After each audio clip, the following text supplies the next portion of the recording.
That's There what you I'm go. clicking on. Okay, hello everybody. Welcome to Astrology Unplugged. I'm Rick DiClemente out of Pittsburgh area. Welcome to the show. I don't know, somewhere around 380. But anyhow, it's nice to have you. Tonight's going to be a little bit complex. Next week should be real complex. But tonight's one of my favorite things because I'm going to look at individual charts. Okay, I got to thinking last week. Here's what these 2 weeks are about.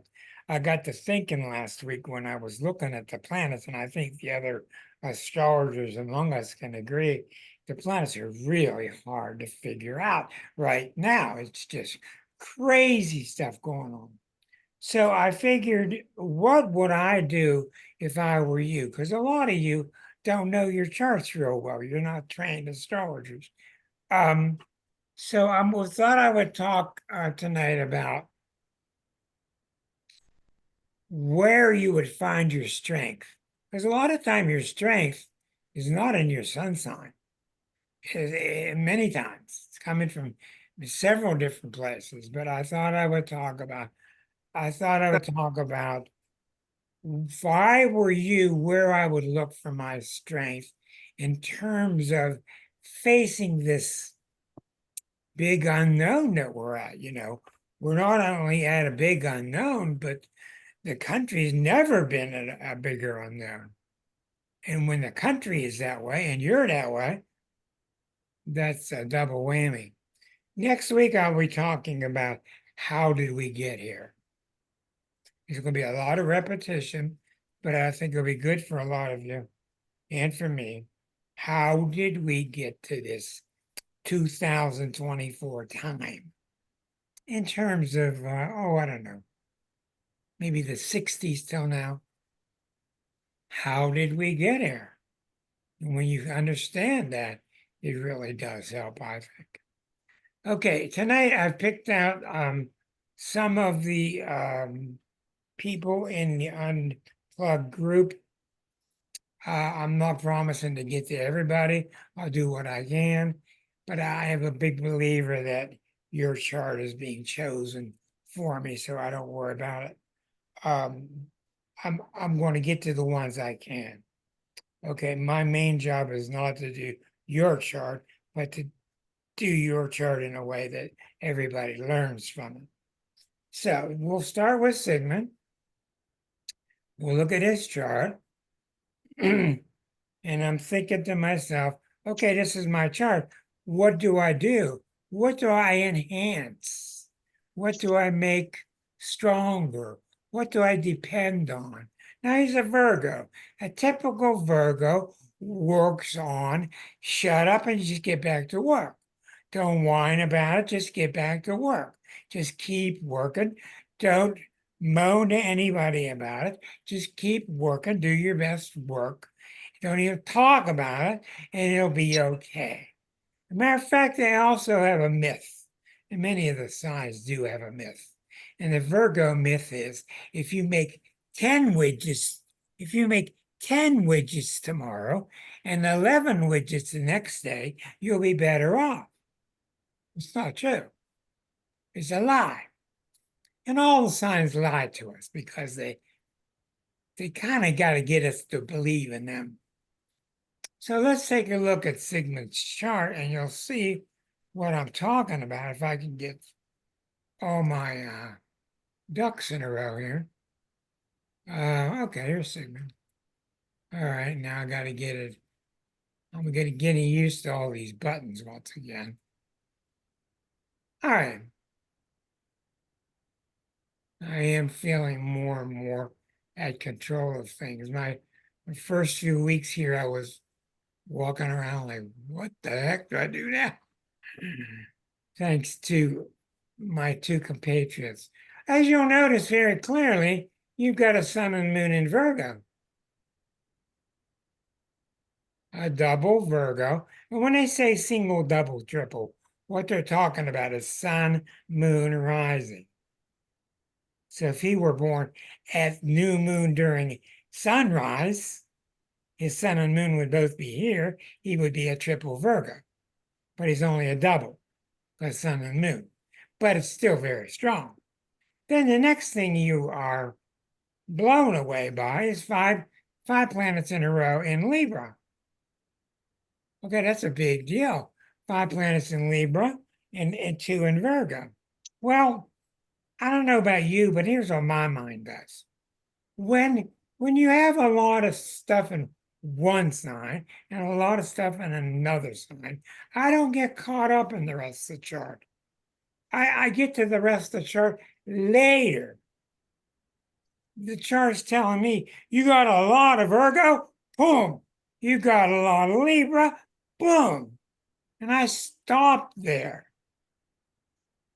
And I know it really helps you to learn how to go about reading a chart because there's so much stuff. But in this kind of case, it's very clear to me. You talk about the Virgo, you talk about the Libra, you talk about where they get along, you talk about where they don't. And that solves about 90% of this chart. Okay, the thing about the Virgo part, Virgo is about looking at things, analyzing things, separating things, being non-judgmental about it, but being a purist and working really hard. But Virgo is about distinguishing between this thing and that thing. Distinguishing. What is this thing? What is that thing? How are they different? Which is why the main part of the zodiac is the difference between Virgo and Pisces, which is the sign opposite. Because Pisces is about what they're all the same, Virgo's about what's different. That's why the Virgo-Pisces axis is so important. When you're looking at somebody that's a lot of Virgo and a lot of Libra, you got to ask yourself, why is this? Now, I don't pretend to know why, but I do know that if we dig into the 12th harmonic chart, we will find out more about the real mechanism that keeps a sigma going. So you ask yourself, what do these two have in common? Well, they're both very social. Virgo's not really openly social. How you doing? Have a drink. But Virgo's very nice to work with. Some of the best people you'll ever work with in your life will be Virgos. They're just really well behaved. They're not critical of anybody. They're very strong workers. They're very pro company, and they're also pro worker at the same time. They try real hard to be pro everybody. And it's a hard thing to do. They're both attractive people because the Virgos are very well groomed and because the Libras are very much with this current style. So they're usually very attractive people. At a party or at a social event, you'll usually not be embarrassed by either one of them because they're very socially talented and tactful. Now, the difference is, and the differences are quite a bit, the Virgo is here to tell you what's different. She has blue on, she has green on. This guy's harder to work with, this guy's easier to work with. So the Virgo part's a very natural part of ourselves. Now, what's interesting, when you study Libra, as I have, and as you've seen in the book, Libra is very misunderstood with these scales. Okay, the scales mean well, and they were a good choice in the initial days of the zodiac, but they're misleading. The scales are not about, hey, let's get things balanced out. And Libras are about balancing. And hey, let's get things even Steven. And Libras are about that. But that's the misconception. The real perception accurate of Libra is here to compare things. That's a real big deal. When you got first 6 signs of the zodiac down here, going through Virgo, and you got the next 6 signs going Libra through Pisces. The second half of the sign of the zodiac is about comparing. Because if the first 6 signs are about me, how did I make it? How did I build myself? How am I constructed? You'll notice that I is a prevalent word. In the top 6 signs, I is no longer a prevalent word. It's we. It's about us. So there's your difference. And it's a natural state when you go into Libra. See, when I'm talking about Sigmund here, I have to stop and also teach about the signs. I'm not just doing one person's chart. But when you get to the second half of the zodiac, the way you learn about yourself that was just put together is you compare yourself. He's fast, I'm slow. He's in a big house, I'm in a little house. He's got a big job, I got a small job. I got more money, she got less money. It just goes on and on and on. And that's why when you're with Libra people, you will note if you look, they're always comparing everything. Now, when you're comparing, it's very easy to slip into judgment. Just the nature of the human mind. Faster, slower, redder, pinker, blacker, whiter. So it's a very difficult part of Virgo and a part of Libra to judge in terms of learning judging without being judgmental. That's a real rough thing. That's a tough thing. Ask any Virgo, ask anybody that's judgmental. Hold on a moment. I got too many fans going on here.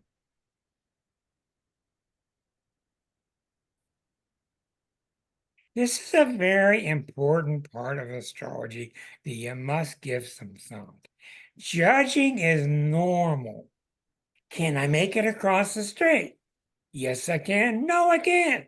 You better be right. Can I outrun that mammoth? I can't. I can't.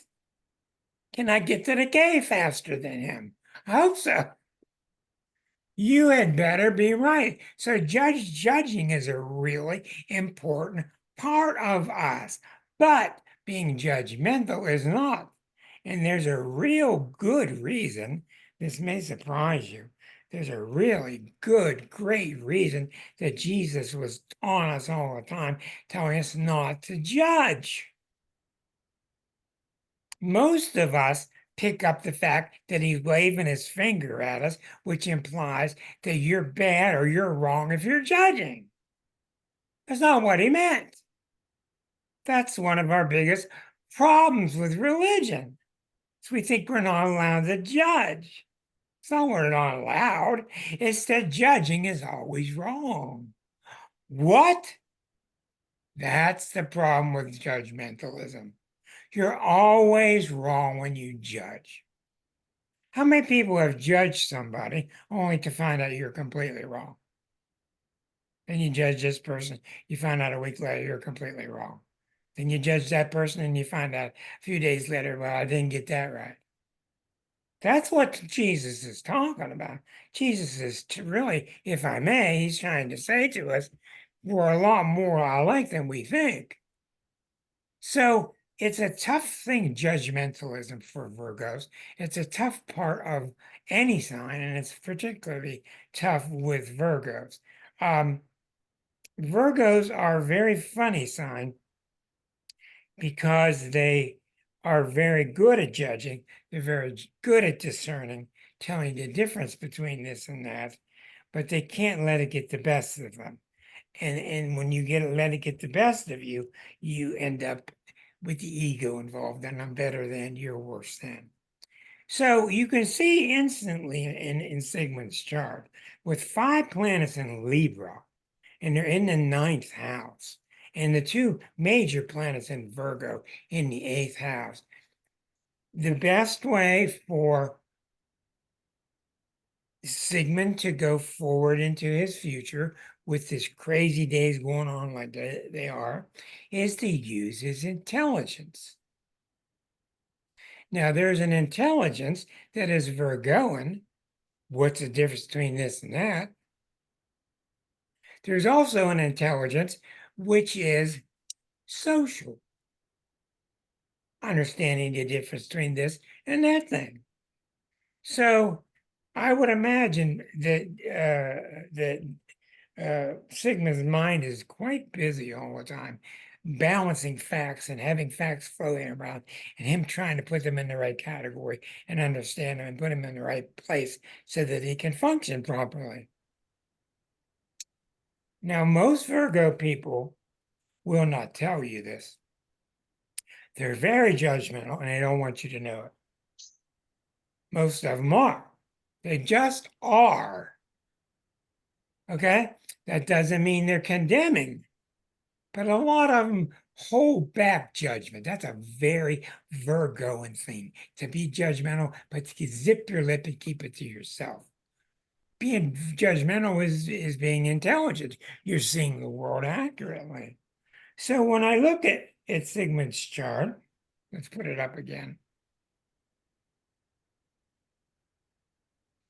This is what I do if I'm going forward in this chart, is I am intellectually looking and studying all these different races on the planet. The ninth house is all the different philosophies, the different religions. So beside these three Leo planets in the seventh house, what helps me be sane as Sigmund's chart is trying to understand the basic differences between the people. How do they believe? I know he's raised in a Jewish background. How do the Jewish people believe? Why do they believe that? How do the Christian people believe? So I would imagine with Sigmund, it really helps him to keep these things straight, because not everybody can do what he does. They just don't have the ability. Now let's have some comments from you, Sigmund. Does this make any sense to you?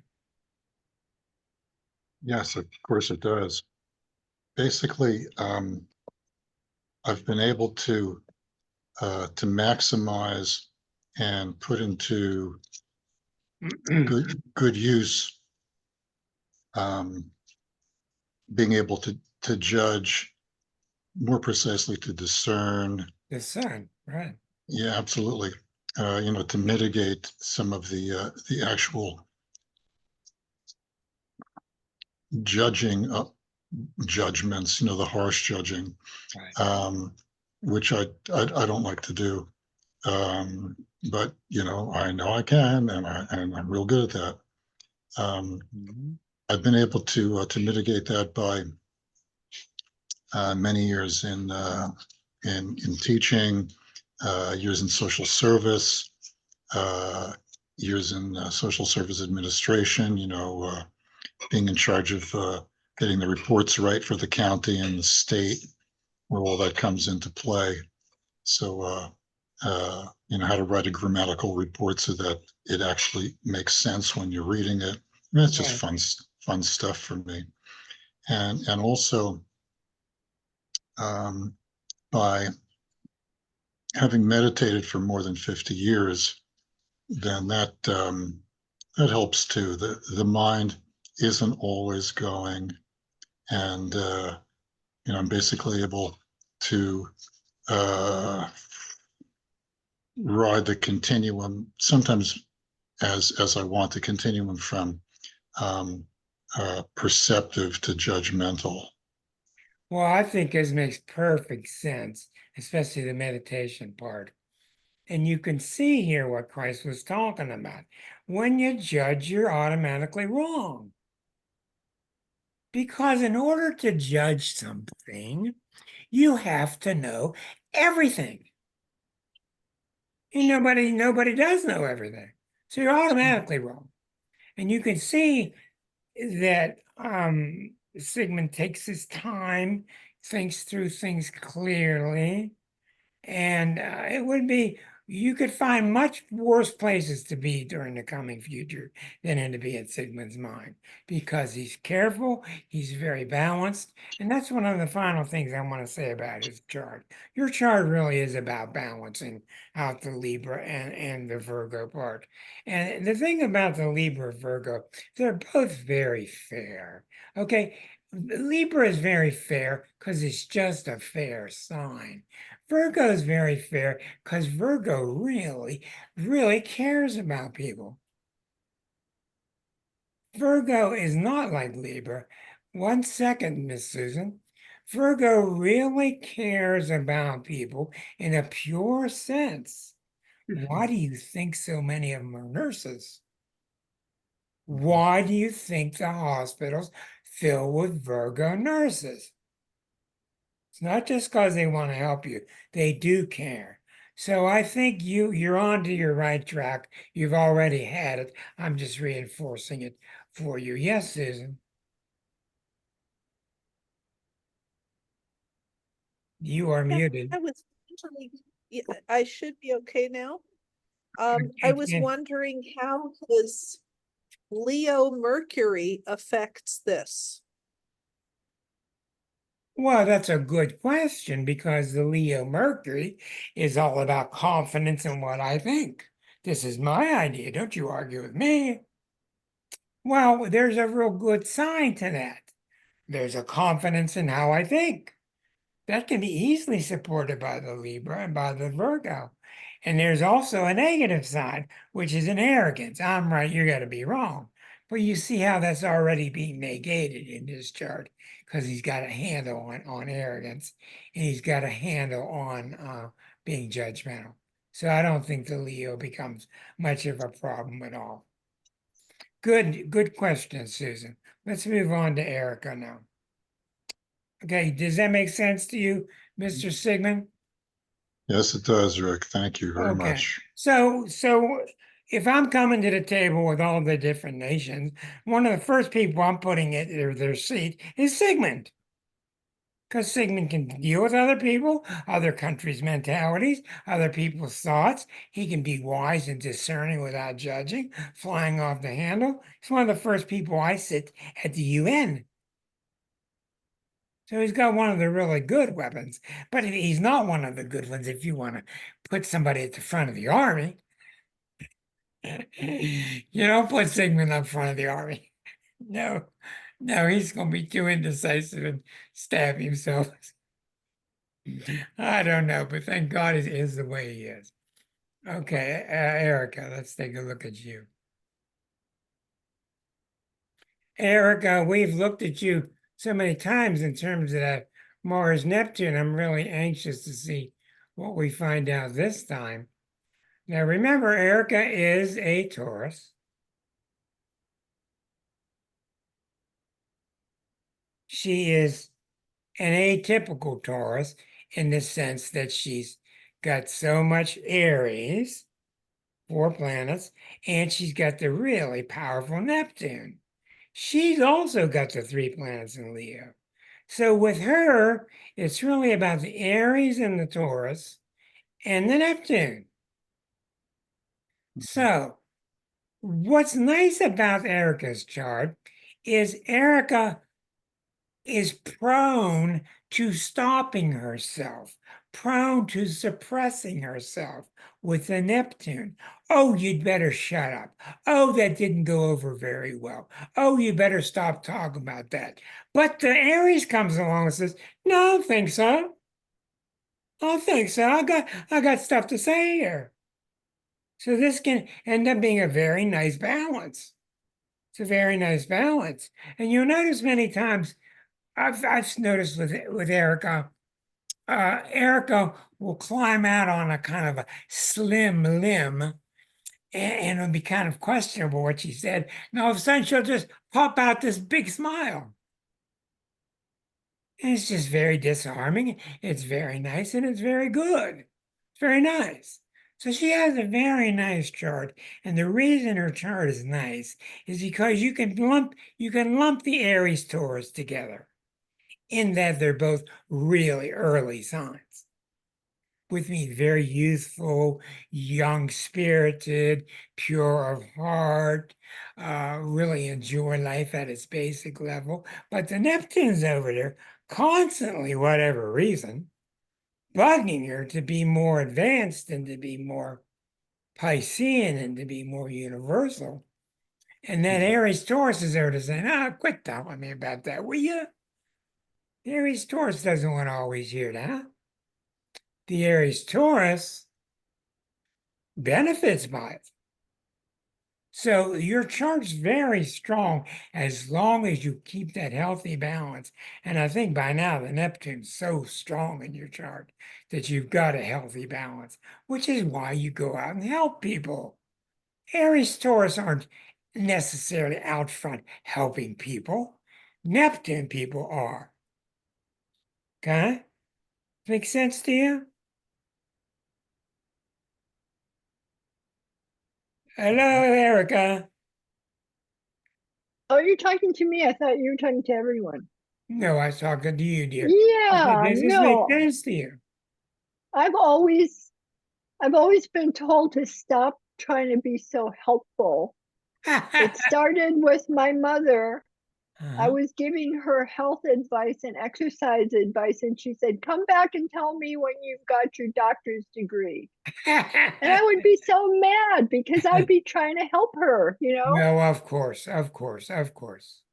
That But she makes a was an lot of sense. Aquarian, so she was realist. It's like, Yeah, go but get your degree and then you can tell me what. she was also projecting a lot onto you. That's Okay? probably true too, because she never Yeah. got to finish college Yeah, because she of the was war and projecting. everything. You have a very lovely balance, a nice balance, without even talking about the Leo. You got the very nice, youthful, pure. That's why people love Aries Taurus. They like being around them because they're very gentle, even in their aggressive Aryan nature. They're a very kind sign. They have fun. When have you been around the Aries and they piss you off? It doesn't happen very often. They can become irritating. Yeah, they can become irritating, but usually Aries, Taurus, they're so enamored with the small things in life that you just naturally agree with them. Yes, Susan. So what would be the difference between a person with a lot of Aries Taurus and a person with a lot of Virgo Libra? Given that both Libra and Taurus are heavily Venus, I can't right? I mean, I can't answer it. Too complex. It's just too oh, hard for me to answer that. Sorry. Well, my mind just went, Rio, my mind went, can I say something? sorry. Sorry. Yeah, it's okay. I'm glad you You asked know me. what you said about going out on a limb Yeah, and then laughing? yeah, Well, I love improvisation yeah. and That's your Leo. it's that, and it's also all that Aries, but also the That's right. Neptune, because I've had Yeah, to learn that's to right. trust, to step out on that limb and to see what happens. And if nothing That's right. happens, oh well, then I smile, but I try because That's I'm right. being pushed in that. I just want to pursue it and not trying to make a big deal, just, have a conversation You or have that nice bring blend. up a point. You have that nice blend, and that's like when I was in college and I was lost and I didn't know where to go, and all of a sudden I took a speech class in improv, and all of a sudden I found my thing. The bell started ringing. People enjoyed what I was saying. And I found that I had that spontaneity ability, like you're talking about. And there is a freshness to that that people like. And that's what I'm talking about with you. That freshness that you have is the Aries Taurus. And the underlying compassion for others, sensitivity to others is the Pisces part. And that's a very nice blend.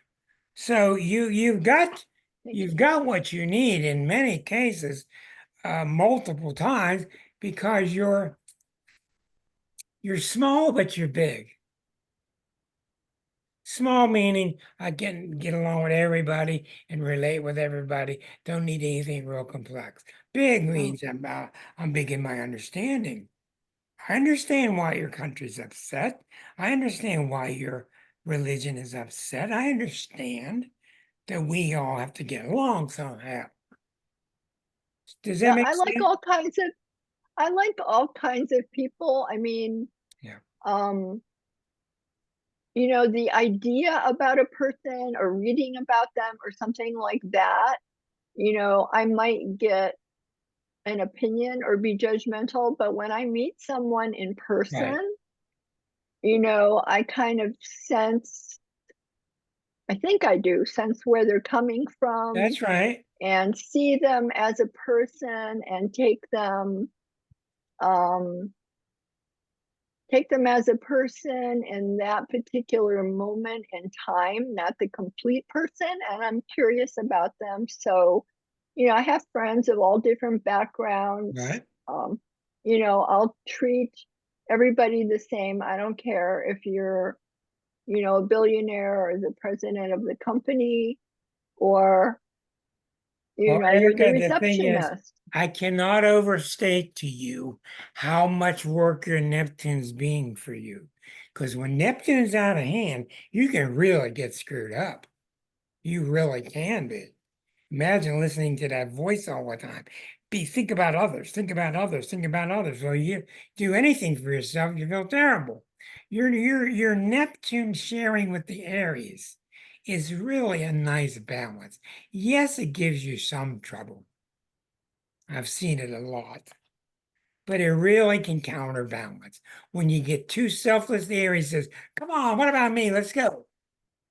And I think it really can be a nice counterbalance. And I think that helps you also counterbalance when you meet other people. So thank you. Hold on for one moment now. Thank you very much. You are welcome. I want to, okay, we'll look at my good friend Chuck.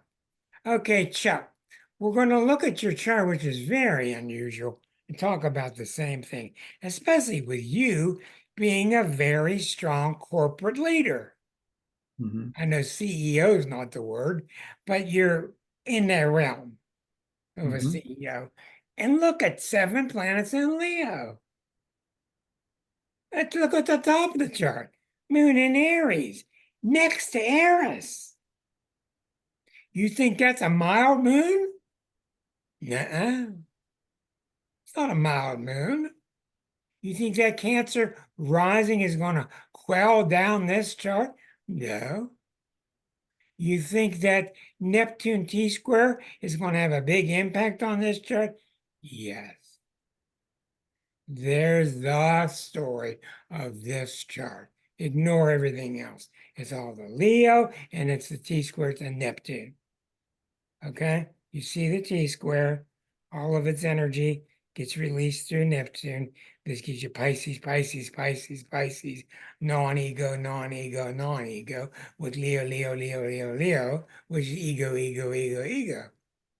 Okay, so let's talk about this. The thing I really like about this, Chuck, is, and I've known you for a good 10 years, um, I know you're in a great position to affect other corporate leaders. The real inherent thing you've got in your chart, notice, is not a Virgo trait. It's not a Libra trait. It is a Leo slash Neptune trait.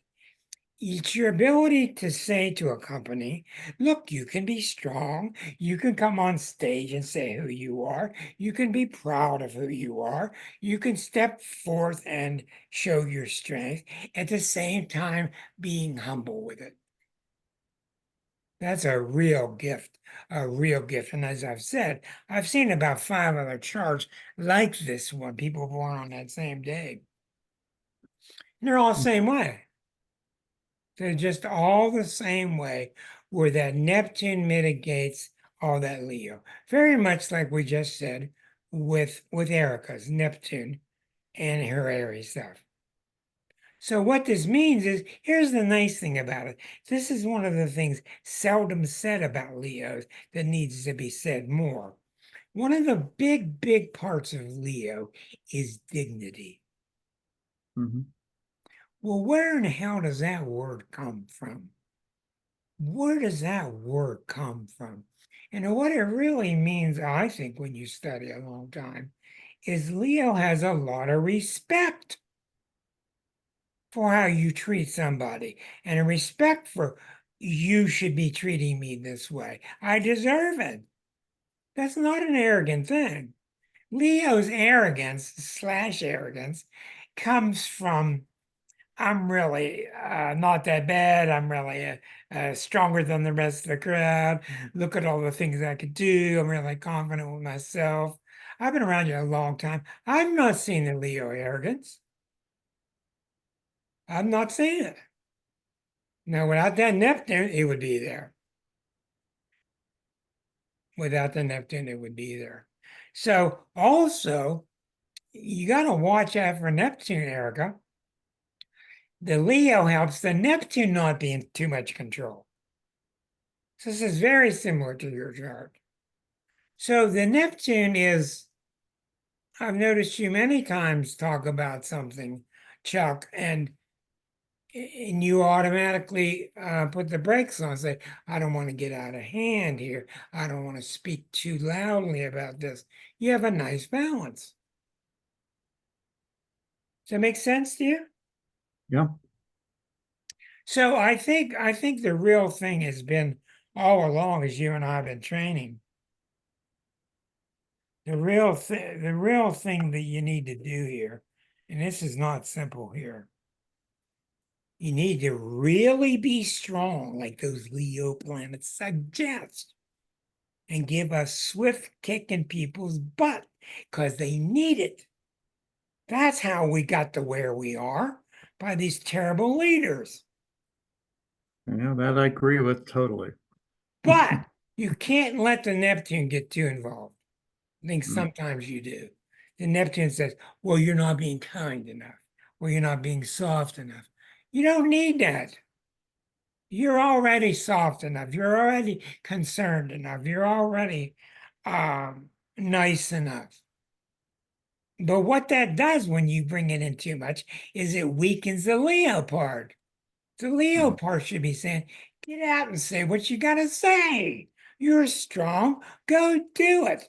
But when you're wrong, announce it.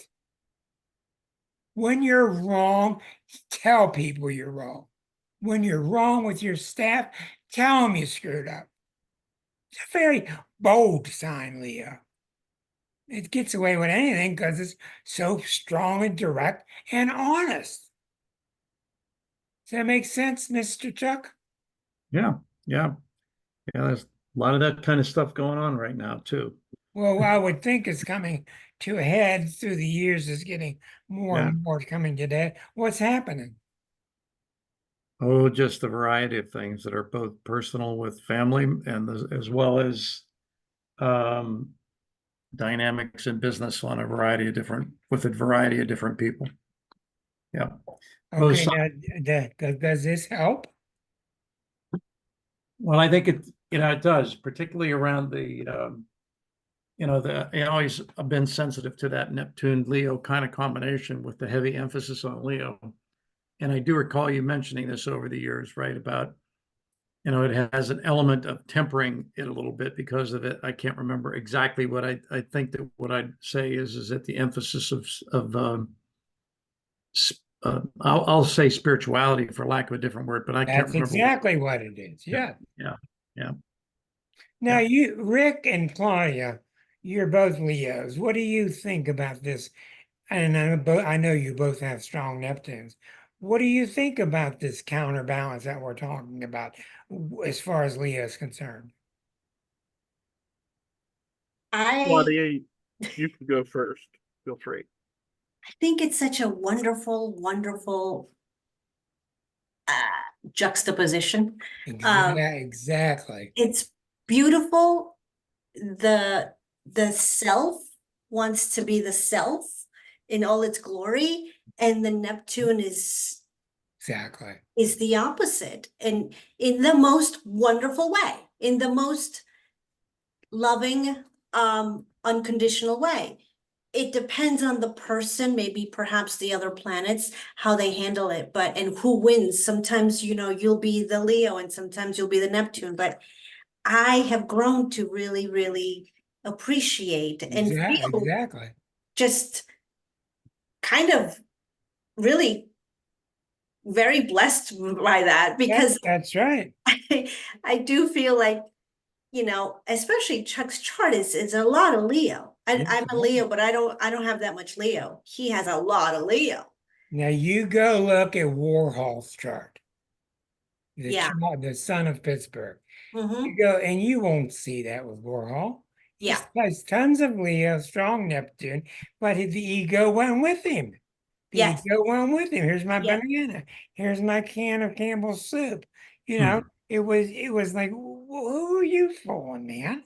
Where's the talent at here? Yeah. But I was seen with the right crowd at Mhm. Club 54, whatever it was. Yeah. Yeah. There's the difference. That is a Um, big difference. yeah, quite good what you said, Claudia. Rick? I think it's helpful to remember that the Leo is very managerial. There's a lot of executive function where you find Leo, it looks for how do we make the best out of the resources that we have? How do we help these polished individuals that are in a system shine? Leo is not just someone who looks for the spotlight for themselves, That's like right. immature Leo. It can be. That's the immature manifestation. Right, The right. mature manifestation can direct the spotlight and say, you people are great at this. Do your thing. And Chuck, I'm going to interrupt for a second. sure, I cannot point out how correct he is about this. Yeah, yes, I agree. The power of Leo is to get up in front of a group and say, "Hey, what's happening?" with this great big smile and holding nothing back. I love y'all. It's really great to see you. People will believe you. And when they believe that, you'll notice they'll sit up in their chairs and they'll start believing that about themselves. Mhm. You notice, Rick goes off and gets sick and he's gone and these two take over the show. They don't miss a minute. They Mhm. they sit down, hello, Rick's not here, but let's go. And then they just did fine. Well, I think Rick brings about some very good points here. And I think it goes back to a very underrated point. Leos cannot stand when you don't respect someone else's dignity. You go back and watch the videotapes of Obama, the Leo. And when somebody was saying stuff off the wall, which they do all day long in front of a president, but when they got off the wall with Obama, Obama was real quick to shake his head a little bit and say, "Oh, come on now, let's give them their due." It was very strong in that way, and I think that's very good. I'm going to move on, but thank you all. I think your points have been really, really well put. I'll be back in just 1 second. Gotta go get another chart. Zoom recording. Okay, let's go get Paula's chart. Okay, here's Paula's chart. Oh, All right. oh I my gotta do goodness. it one more time. Hmm. Your chart is unusual also, as most of us are. Here's your chart, Paula. Did I get the recording back on? Yes. Good. Thank you very much. Okay, Paula, you'll notice that your sun is in Taurus and your moon is over in Capricorn, and those are both earth signs, and we don't know what your rising sign is. See, the whole chart will pivot according to your birth time. which you got to go to the state of Pennsylvania Yeah. to get that. Now, when you have both of them there, what's interesting about it is they're both earth signs. This makes you very practical. This makes you want to be productive. Earth signs are productive. They get stuff done. They churn things out. Now, we notice that the chart is really well splayed. It's well spread out. That's a very good sign of wholeness. The Saturn is in Virgo, and the Saturn is near Mars. This means you can really be picky. You can really be a perfectionist. Got to get every little thing just right. And that's up to you. You don't have to be that way. If you want to drive yourself nuts, you can do that. Otherwise, you can use it to just perfect your knowledge and become very skilled at what you do. I know you were a teacher for a long time. The main thing in this chart is the sun is square to Pluto. The sun is 15, Pluto is 15. Now, when you've got that, boy, does the chart change now. When the sun is square to Pluto, you pick up a lot of heavy-duty passion from Scorpio. So you have a lot of Scorpio traits, where your Taurus is more easygoing. I got it. Give me a lemonade. Let's relax, chill out. Not with the Scorpio part. The Scorpio part wants to pound away, pound away, pound away on it till it's perfect, till it's just right. Now, I don't know your parents, but I would imagine a lot of this came from the parents being perfectionistic with you, and a feeling like you just had to do better. You had to do better. Does that make sense? Yes. Yes, Okay. especially probably with my mother. Okay. Now, obviously, here's your answer, and I think it's rather clear as far as going forward into the future. Your power is your persistence. True. Well, we all know that. You're just not going to Very stop. true. You're not going to shut the door on Paula and say no. Paula is a powerhouse. She's coming forward. Let's go. Yeah. Right or wrong, Sure. she's coming forward. That's your Yeah. power. Now, when you find that to be true in a chart, what I have really found, and I'm going to stop after this, because it's that simple, because I don't want to get, I want the main point to stick out. That's why I sometimes cut one person off. The weakness in your chart is persistence. Say that again. The power and the weakness are Oh. both persistence. Okay? I Say just the left last part again. After power, what did you say? Persistence you- or? persistence is the answer to what's wrong and what's right. Okay, got that. I now. just left a company of 80 really highly talented computer people, really skilled. We had a really good company. We made software for colleges. We were wiping out the country.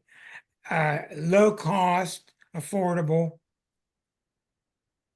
And then whatever reason, I'm not going to go into it, everybody bailed. Okay? The people at the top ruined everything and everybody bailed. And who do you think was the last two people sitting at their desks? Two I will- Tauruses. Yeah. Okay? It's not a judgment against their nature. It's their power can be their weakness. And sometimes when you give up, it's antithetical to you. I can't give up. It's not my nature. Then you got all these other Aries planets. But sometimes it's just the best thing to do. To just let it go. How's Thank that you. sound to you? That sounds all very true and sometimes it's hard to let it go because when there's some, I think with the persistence, there's also some obsessive behaviors and you want to get it done but no, it sounds all very true. I understand that, but I'm asking myself, because I've got these qualities also, why persist? Why do you persist?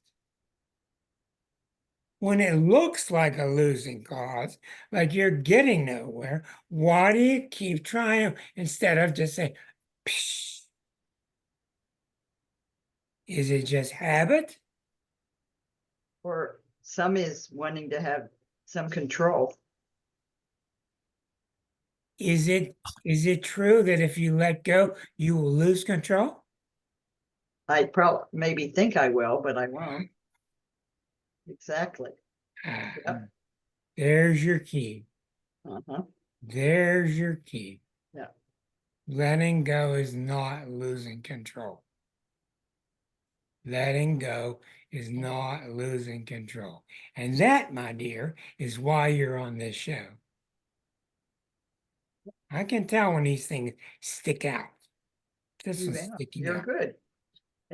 Okay? In other words, give it some thought. Mhm. Give it some thought. Give it some Absolutely. thought. Because I can tell you, I don't know about anybody else, I can tell you sometimes letting go, your inside just go, ah. Beating your head against the wall just ain't going to get it. People know you're nice. They know you're smart. They know you're well-meaning, but sometimes you just got to let it go. Thank you. Yes. How many people been in an argument with their mate and sometimes you just got to let go and say, okay, you're right. Next. It doesn't matter. The damn subject got changed. Thank you. Yes, you are right on. Well, Gee, good luck with that, Paula. thank you. You Thank you are for all welcome. those Let's, insights. yeah, thank you very much. Let me go to Renate. Renate's on the board here. I'm doing pretty good here tonight. All right. Let me get it on your screen. Is it hot out there? It's getting warm here in Pittsburgh. It's hot today. It's boiling hot in Arizona. What? How bad? Let me come back to you. Oh. How bad did it get in Arizona last summer?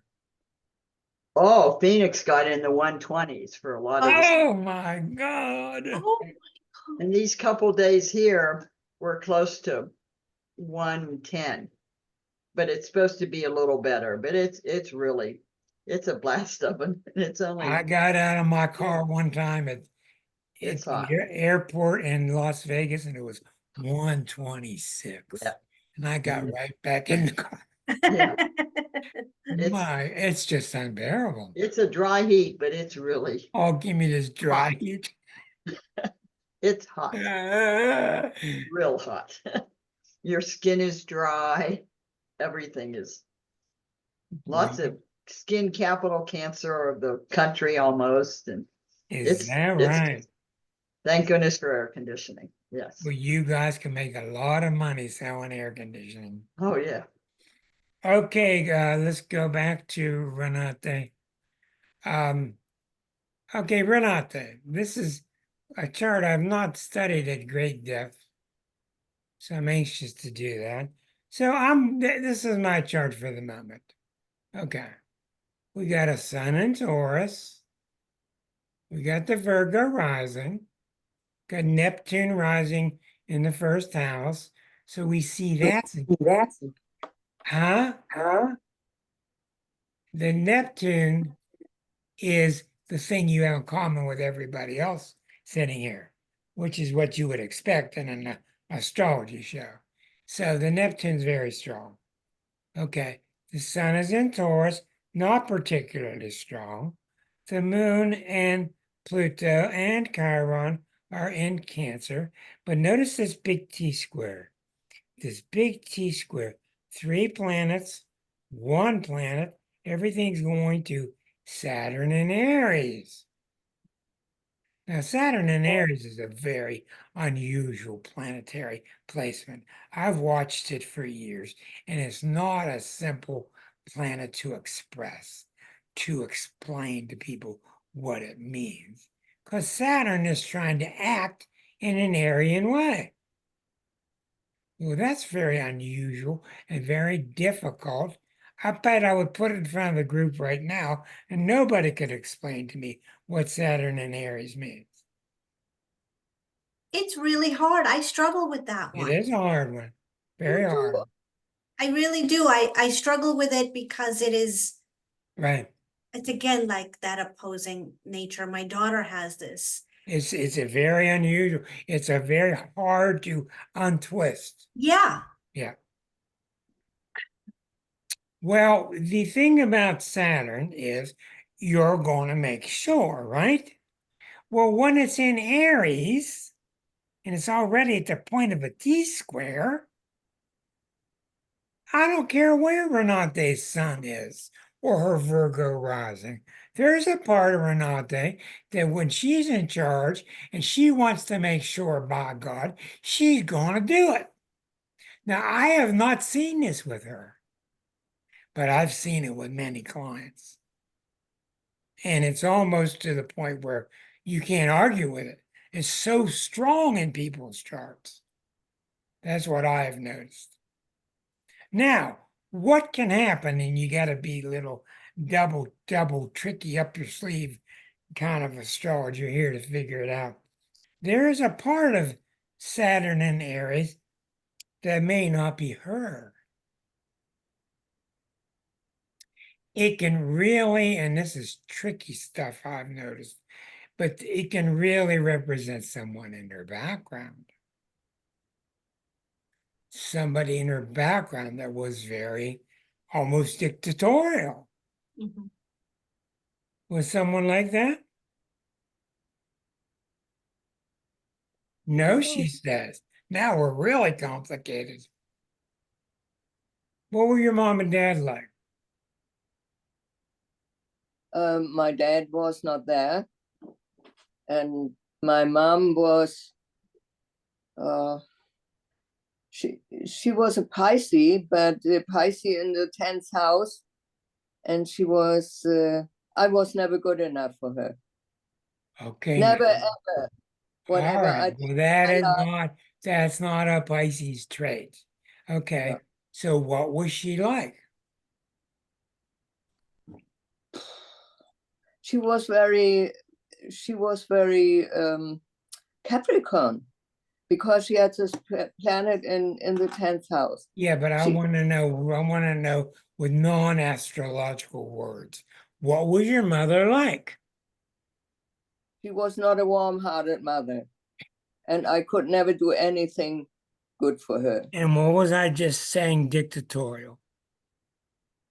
In a way, yes. Even I always thought she was weak, but she wasn't weak. She was this from backside. She was a boss. Come on, Renate, tell me in a way, yes. She's the Saturn in Aries that you can't get past. So every time you try to get through the doorway, Saturn in Aries is standing there. What did that mean to you growing up? How did you get past her? I was rebellious. You what? I was rebellious. I tried, Rebellious, of course. but I was beaten up. I was beating, and it was she tried to keep me down, but she couldn't. Okay, now you're seeing what the Saturn in Aries means. It's not always translate this planet. Sometimes it is a force in their life. And what this means is when you transcended your family and you went on beyond your family and you joined other groups and you ran into authority figures, what happened to you? Sometimes I didn't respect them, and otherwise I was like this. Exactly right. Sometimes you didn't respect them, wanted to run them over. Other times you cower and back off and see what they're going to do to you. It's a very tough thing. Okay, now what does this mean astrologically? We're going to go off the subject for a moment. In my experience, what it means astrologically is that before you took this lifetime, you had devised a God that was impossible. You couldn't win, you couldn't lose. There's nothing you could do to keep him/her happy. That's how you saw God before you took this lifetime, and your mother came along to play that role. There was a kind of a I can't win mentality to this chart.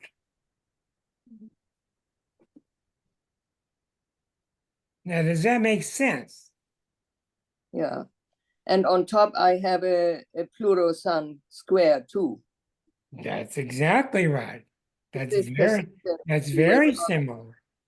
yeah. So now at your age, post 80, how do you feel now about how you're going to deal with power around you?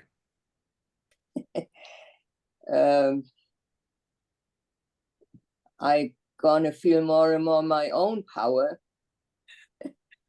And Exactly. thing is, Yeah. now I'm afraid of God. Okay, we'll get to that in 1 second. But did you all notice over the past 3 or 4 months how much more powerful she's getting? Yes. She's getting more outspoken. She got to a point where 3 or 4 months ago, I thought she might back out. She came back in fighting. She's tougher, she's stronger, she's more forthright, she's finding her own power. Well, what you'll find out in the scheme of things is your mother really didn't want your power. It just seemed that way. Your mother didn't know what else to do, so she picked on you. It just seemed that way. But that's a real big problem with the zodiac. And now you're trying to tell me that your view of God is that he's a bad guy. No, he is not a bad guy. Well, I think what is he? for me it is, I think I have to do more for God. Okay, you said what about God before I changed the subject? I said, I'm afraid of God. Okay, I'm sorry, that's what you said. Okay, you're afraid of God. That's a really honest statement. It's very common. Okay, why? I'm not good enough. Okay, do you really think that he's up there and he's got a little slate? Oh, Renate minus, minus, minus, Renate plus, plus, plus. Lately, there's a bunch of minuses. She ain't doing too good. It's not good enough. Do you think that's how he's No, of course not. I know intellectual that it is not the case, right? but I'm not feeling it all the time. Right. That's why you're working with the Course in Miracles. Right. Good, which is really directly related to this. Well, all I can tell you is you're directly on track. You're directly on track to transcending what your mother was and what she wasn't. Your mother was probably a wonderful woman in every way that she could be. But you're going to get to the point, like the Course says, where he doesn't care. He's not judging you. He's not judging you. I know. How does that leave you if he's not judging you? Relaxed, relieved. It's kind of scary, isn't it? In a way, yes. Yes, in a way, yes. In a way, very good answer. Complete loss of control. What? Complete lose of control. Yeah, well, see, the problem is when you're under his thumb, you're still in control. When you give up the control, all of a sudden, you're not under anybody's thumb. You don't have any control. You have complete responsibility for who you are. That's what scares us. See, but Right. you're ready for it now. That's the Uranus return at age 84. That's the readiness. I'm ready now to own 84, 82, 83. What happens with Uranus at that time is you become very aware of, I took this lifetime a long time ago with whatever thoughts in mind. Have I completed my work? Have I completed my work or not? Now, how do Yeah, you I mean, it's not only the Uranus return, it's Pluto opposition. Okay, let's keep it simple, simple enough. Okay, And those are two difficult transits. Uranus is, have I completed my job as Renate? What is your no, answer? no, not completely. Okay, I'm on you what? I'm on my way. Okay, you're working towards it and you're making progress. Well, then what Yes. else can we say? What else can we say? That's fantastic. That's fantastic. Now, what you cannot let happen, you cannot let these voices get in there. Why did it take so long? You can't let that in there. You just weren't ready. So that's what Uranus represents, is readiness. That's why you'll see a man leave his family. He can't stand it. He can't stand it. One day he's gone because he's finally ready. Not right or wrong. He's just ready to go. Can't handle it anymore.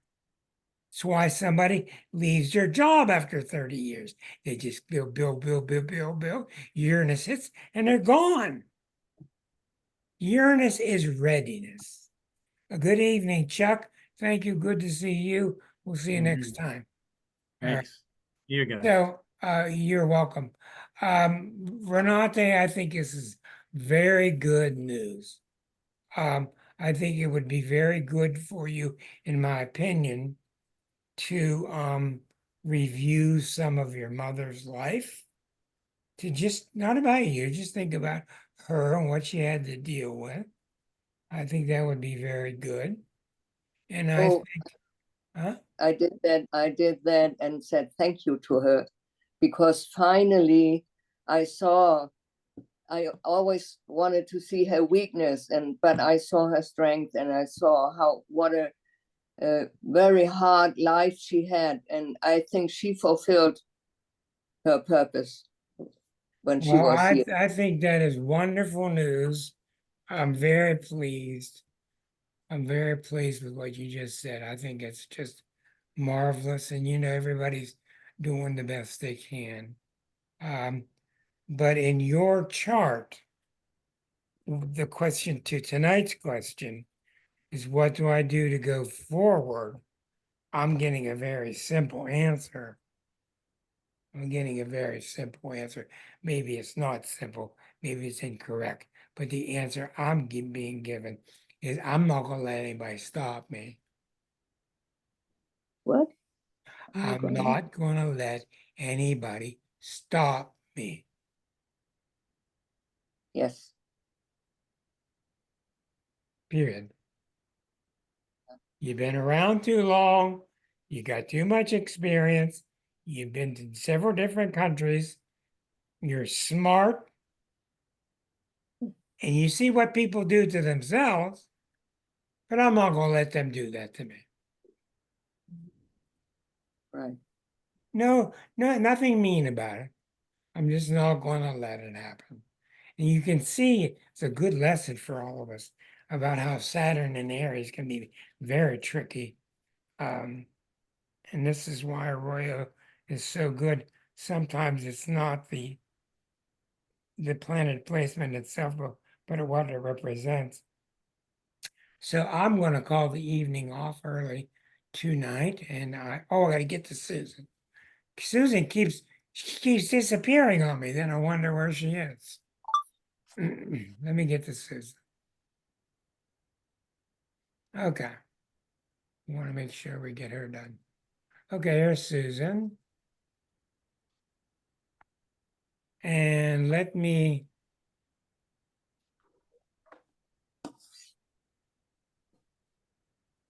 Okay, Susan. Now this is a really good chart to think about here. We have a Sag with a moon in Gemini. So we know we have an intelligent person who stays above the fray a lot of the time with what's the latest, what's happening, giggle, giggle, fun, fun, having a lot of good times, just having a lot of good times. That's one real good way of staying above the fray and staying above the misery that people are putting each other through. Then you look and you got Pluto, Mars, and you got Saturn, Venus, all in Scorpio. So you got this very strong scorpionic theme. At the same time, you got this very lighthearted theme. Then, like the rest of us, you got a T-square to Neptune. So, Susan, you got three parts. You got the lighthearted Gemini Sag, you got the heavy-duty Scorpio stuff, then you got the Neptune.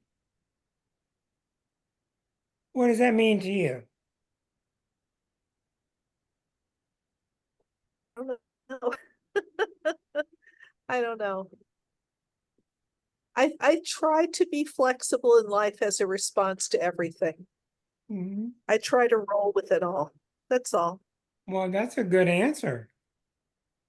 That's a good answer to those Sag Gemini planets.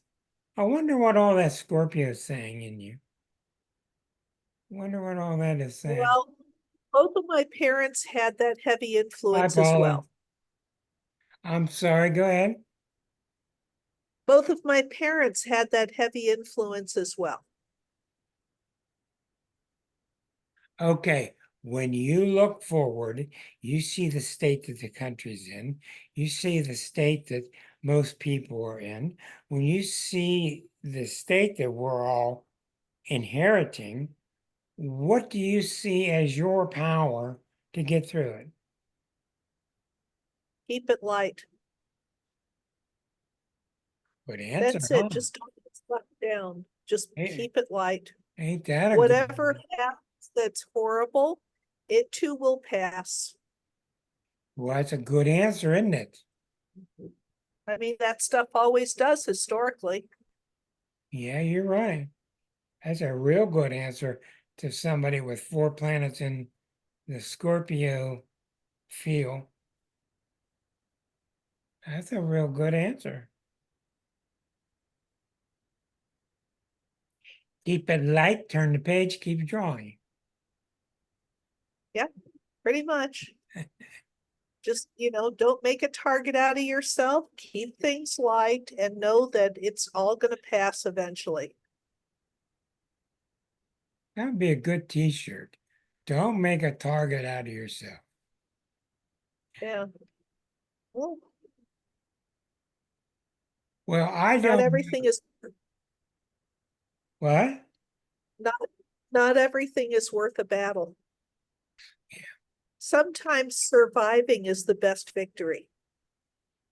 Well, you're full of good ones tonight. She's on a roll. Yeah. Bumper sticker after bumper sticker. Somebody write this stuff down. Well, my father was a Holocaust survivor. And that's what he Yeah. used to say. They wanted me dead. I would not give them the satisfaction, period. Wow. He was a tough cookie. He Good. also had Pluto, Sun, square Mars, and a bunch of other stuff like that in his chart. What's the sun sign? Cancer. He Pluto, survived. Sun, square Mars. He survived it. Yep. I Mhm. wouldn't be here if he had not. Oh my God. He was in from age 14 to almost 19. And my mother went through it too, but she wasn't in the camps. She escaped. And she had Sun, Saturn, and Libra. And she had a square to Mars and an opposition to Pluto and Uranus really close to Moon. So, and all of that looks pretty much like a loose square. So, I mean, they both had tough charts. Well, you've got the background. Well, we'll end with that. I think it's perfect advice. Keep it loose, everybody. Keep it light, everybody. In keeping with that, next week we will talk about how in the hell we got here. How did we get here? And I'm Sounds not good. promising an answer. We'll talk about how we got here, which means we're going to be looking at the GOP's chart. Night, everybody. Thank you, Thanks, Susan.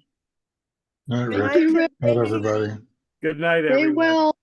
Many Thank you, blessings to everyone. for letting us see your charts. Thanks. Bye-bye.